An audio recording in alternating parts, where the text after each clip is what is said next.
भोजपुरी सोनू चमोली।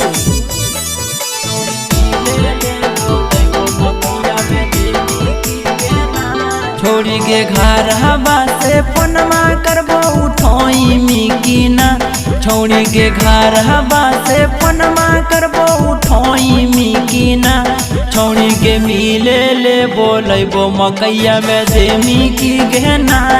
छोड़ी मिले ले बोलबो मकैया में देमी की गहना।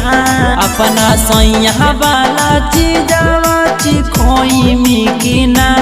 अपना भतरा वाला चीजवा चिखोई मिकीना। छोड़ी के मिले ले बोलबो मकैया में देमी की गहना। छोड़ी मिले ले बोलबो मकैया में देमी की गहना।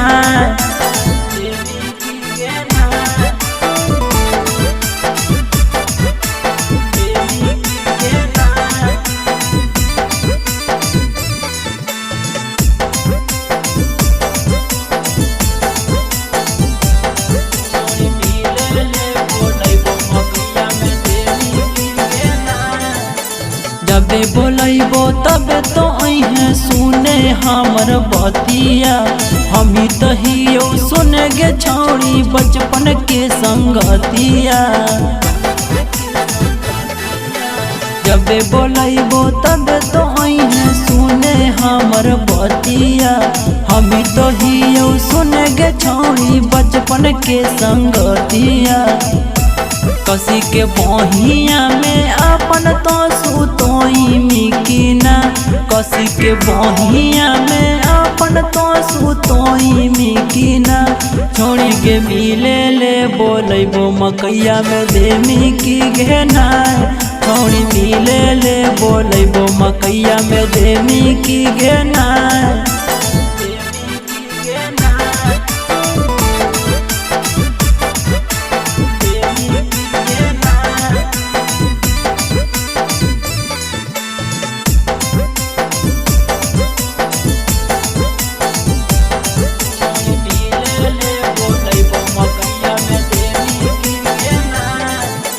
प्यार कलियो सदिया करबो छोड़बो नहीं साथ गे।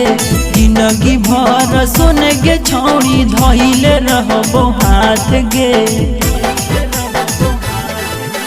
प्यार कलियो सदिया करबो छोड़बो नहीं साथ गे। जिंदगी भर सुन गे छौड़ी धइले रहबो हाथ गे। कहबो नंदन चटनी चिखोई मिकीना।